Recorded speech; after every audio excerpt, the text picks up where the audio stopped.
เนาะเนี่ยปางไงเด็กเข้าอิ่มกระซี่ปวดแก้วบ่มีอารมณ์คุยกับลูกสาวแต่ว่ามีอารมณ์เฝ้าเก็บข้าวหวยกล้วยตานีแล้วพี่น้องเอ้ยเบิ่งเอาเด้อ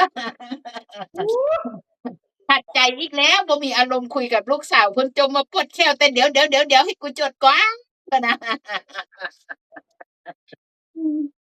เตรียมตัววันที่30ลงตลาดที่ว่าเนี่ยหาหมอเนี่ยโอ้ยมันบ่ทันเขาดอก30นั้นบ่มีขายแล้วเบิดตลาดแล้วนะเอาโถจองล่วงหน้าเลยงั้นน่ะบ่จองตาสีมาบ่ฮู้อื่นนะอื่นน่ะอื่นน่ะสมใจแจ้งบ่ล่ะปากคอใหญ่อะสมใจน่ะกินแล้วก็แซ่บปะน่ะแล้วบัดทีนี้มันก็แซ่บบัดทีเนี้ยมันจะติดแค้วว่าติไปกินหาหมอ ลงมานี่มันไปกินข้าวเขาบ่ได้มันเป็นแบบนี้น่ะย่ำเลยทางหน้าหลุดหลังเลยทีนี้เดี๋ยวไปหาหมอวันที่30นี้ให้ยกออกทั้งแผงเลยโอ้ออกพ่อแม่อีแม่บัดทีนี้ปูค่อยยังเอาออกทั้งแผงเนาะเอ้ยไปเสียดายมันอย่างมันก็บ่ดีมันก็เป็นเทียละเล่ม2เล่มมันบ่อันนี้ยังดีแล้วใช้บ่ได้แล้วสิห่วงมันไว้เฮ็ดหยังอ่ะเออย่างไงอเนี่ยเอ้เมื่อยเขาน้ำแม่ไปอาบน้ำแม่ดึงมันก็บอกเดี๋ยวฮักเดี๋ยวจ้างในนี่เบิดเลยเนี่ยอ่ะเนี่ยเอเนี่ยอมันเนี่ยเห็นว่ายาวลังกังเนี่ยเออไปเอาออกให้ได้วันที่30เนี่ยเออแม่ประสายอันคันเท่ามาบ่ได้เนาะไปหาหมอก่อนเพราะว่าถอนก็ถอนตรงนั้นเลยเพราะว่ายังไงรู้บ่เกิดถอนแค้วเราความดันขึ้นยิ่งบ่ไปถอนในโรงพยาบาลเนี่ยแท้ๆก็ย้ายนกว่าไหนโรงพยาบาลมันก็มีแล้วทีนี้มาบ่ว่าหาคลินิกว่าทางนอกมันลืมคลินิกทางนอกมันเปิดมื้อแลงเจ้าก็สิทนรอบ่ได้อีกถอนมันได้หั่นน่ะ แต่บางคลินิกนี่เขาก็เปิด2 โมง3 โมงใครว่าให้ฟังวันเนี่ยแล้วบัดทีนี้ต้องอ่านใบก่อนเอาบ่ได้ดอกฉันไผว่าเว้าอีกอะพอเจ้าอีไปโรงพยาบาลเกิดเจ้าไปวัดความดันมันขึ้นจะปวดอะฉันยาเจ้าไปถอนฟันก่อนไปหาหมอบ่ได้เด้ล่ะบ่ได้เจ้าต้องฉันไปหาหมหมออก่อนมาถอนฟันหรือว่าเจ้าขอถอนตรงนั้นได้บ่ถ้าบ่ได้ก็ค่อยออกมาข้างนอกอะไรอย่างเงี้ยไงเนี่ยมันก็บ่ถึงว่าปวดจุดๆหรือถ้าว่าไปซูนมันนะใช่บ่แต่ถ้าให้เอาว่ากินออกถ้าไปจมมาซูนมันเป็นปีแล้วให้เอาออกรำคาญบ่อยากได้ยินโจมทรมานเจ้าของเฮ็ดหยังต้องมาอาศัยแม่คันอยู่แก่งามแล้วมึงเอ้ยถ้ากูเฒ่าอยู่แก่งามมากูบ่ไปหาหมอก็คักมึงเอ้ยใช่สมัยก่อนมันแค่วน้ำนมปัจจุบันนี้มันแค่วฮากยาวอายุกี่ปีแล้วยายมันบ่ได้ถอนได้ง่ายๆให้หมอซอยล่ะดีแล้วเอ้ยยามบ่เจ็บก็บ่ไปถอนยามปวดขึ้นมาก็อยากจะเอาออกมีเด็กน้อยวัยรุ่นเนี้ย มันมันมันชนิดว่ามันบ่ปวดจังซั้นถ้าเฮาบ่กินบ่หยังนี่เฮาบ่กินบ่เอาของไปยัดนี่มันก็บ่มีปัญหานะอย่าใส่ยานั่นแหละสีฟันเคลียร์อย่างแรงมันซะเคลียร์มันซะวันที่30เนี่ยแล้วคันถ้าสมมุติว่าเฮากินเฮาหยังไปแล้วมันเงื้องับแล้วมันก็เข้าไปข้างในเดี๋ยวมันบูดแล้วนะมันแม่มีเบียร์แต่ห้าก้อนยาเข้าใจยาบ่กำลังสิเป็นสาวโอ้น้อยเข้าใจแด้เข้าเอใจ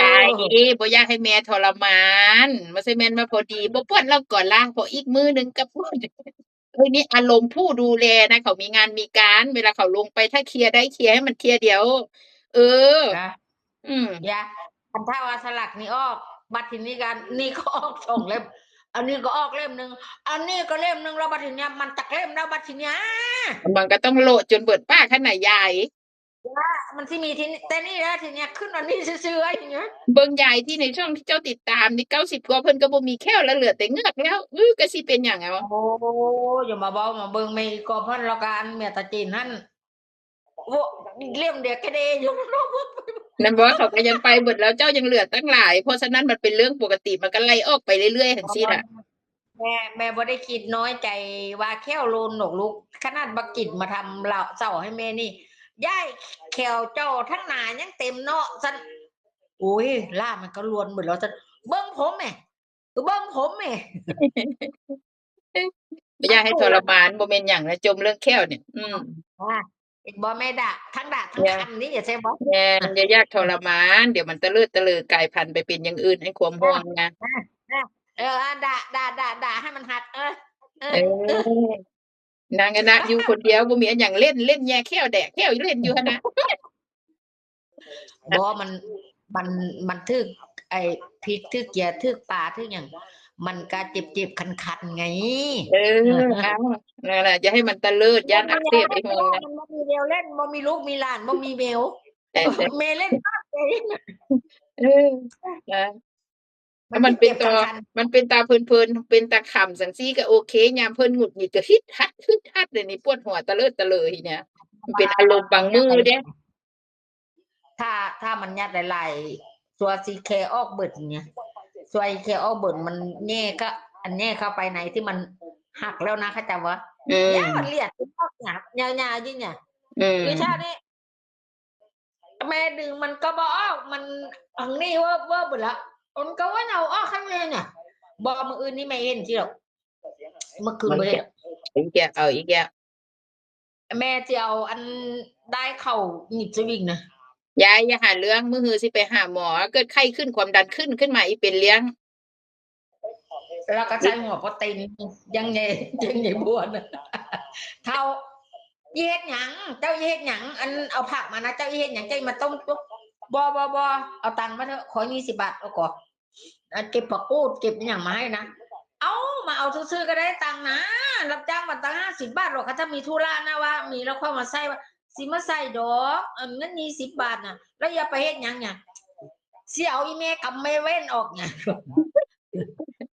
อย่าหาเรื่องยาอักเสบเดี๋ยวนี้ไอ้เสื้อโรคมันหลายอย่าไปเฮ็ดไปทั่วไปหาหมอน่ะ บัดทีนี้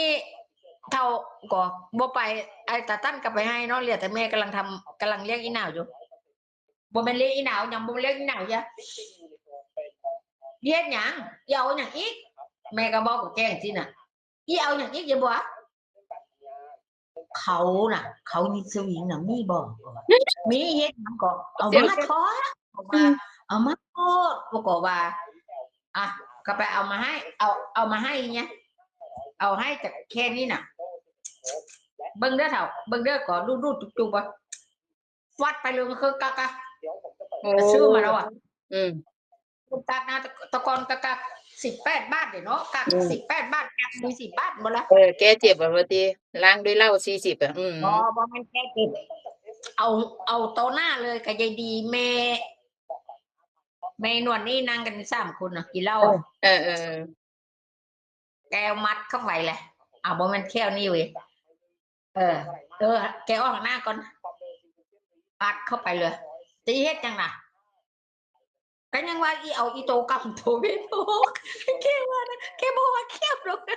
กินนอนแกแล้วลงไปกัน ทรมานเด้เจ็บแล้วยังทางหน้ามันทรมานแท้น่ะพอเข้าไปก็บึ้งเบิ่มบ่ได้ติดบ่ได้ดีขอยังมีทางหน้าย่ำอ่ะเจ้าก็โชคดีแล้วมีโอกาสมีตังค์ไปหาหมอเจ้าจะไปคิดมากจะสู่ไปหาเฮ็ดเสื้อโรคมันหลายเดี๋ยวนี้บางให้มันยังดีบ่กันคันบ่ก็คิดนอนแกก็ขับบ่เบิ่งเด้อเฒ่าก็เฮาสิเอาอีโตกำตัวเว้นออกจากปากเขาหยังก็เอาแกกำมัดเนาะไอ้แม่อันใหญ่ดีหั่นแม่อินวนนั่นก็นั่งอยู่บันไดหั่นดิแม่ก็นั่งอยู่ถึงแกก็นั่งข้างบ้านนี่แกก็มัดเข้าไปมัดเลยมัดยังแน่นเลย เพราะว่าฟันมันออกแล้วมันห่างแล้วไงฟันนี้ออกไอ้ตัวนี้มันเป็นแถวอยู่นี่ดิไงดีๆเด้อย่าบัวกันเกิดเรียรอกเจ้ากินเหล้าจนอีตางดาเจ้าจังดีวะโอ้ยตะกอนอีตางก็อยู่นำแกดิบ่เคยก็อยู่แกดิก็เป็นปากมันปล่อยทรมานกินฮอดเด้อเนาะสมัยก่อนนะฮอบกุ้งซ่อนผักมาให้ค่อยต้องค่อยกลับบ้านเนาะแต่ก่อนโอ้กินฮอดเพิ่นยายดีเด้กับแม่เราอย่างนี้อย่าฮอบข้าวฮอบของมาให้กินแล้วมันก็ดีเด้น้องไม่ต้องไปลงเลย เดี๋ยวพี่ลงเองเราซ่อนกุ้งนะแม่ยายแต่ก่อนนี่ตอนมาอยู่นี่ใหม่ๆเดี๋ยวนี้บ่มีแฮงกันแล้วจากกันไปเรื่อยๆแล้วเหลือบ่จักคนแล้วธรรมดาเลยอันนี้ก็คิดว่าจะเฮ็ดหยังแกจะทำยังไงนะยายบัวก็ดีๆก็ได้เอาเถอะเคยดูนะดีๆก็มาตูสิแก้วอะคิดว่าจะเฮ็ด เอาเรามาจุ้งเราปตีนี่อย่างเหรอพี่พระแม่ก็ว่างที่เนาะพอประตาพวกแมวเว้ากันแบบนี้ดิ เออ พี่พระเอาไปมัดหัวปตีนเนี่ยคอยเบิ่งเด้อเท่าแก่นคอยเบิ่งเด้อโทรกับโทรเห็นก่อนอีกครึ่งนึงนี่แกอึ๊บเลย เตะอย่างสิ เลย ติ กัด มัดตีนมัดแค่แล้วกระแทกออกสิติ เป็นเจ้าแกให้ดึงแกให้ดึงจ้าไอ้ตู้ก็ขำนี่ก็ขำนี่ก็หัวข้างนี่บอกขึ้นมาไหนบอกยี่บัวแกจะอมหัวพักทีเล่นของคนไทยอันได้ค่ะกินได้ค่ะขาแกเดอยู่แล้วก็ตีนไปใกล้ทียี่บัวแกไม่มีที่กินเหลือของกินก็มีแกจะกินหัวพักทีที่เกินแกไทยกับไทยกับเราอยู่ร่วมกัน3 คน 3 คน3 ภาษา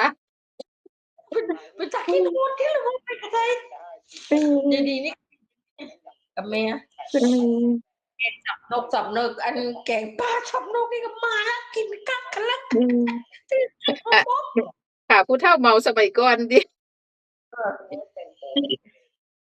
แม้พอกักขั้นไปบฮ5 นาทีไว้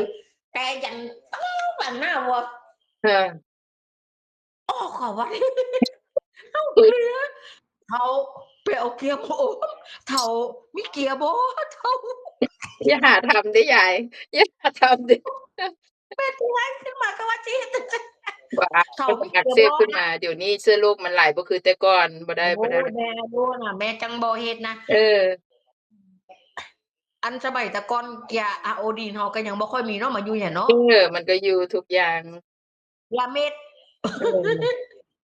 เออ เอาเย็ดจังไดเอาแก้หยังเอามาอมเถอะเลือดมันสิอยู่ให้มันเลือดมันหยุดมันช้าซั่นว่านะ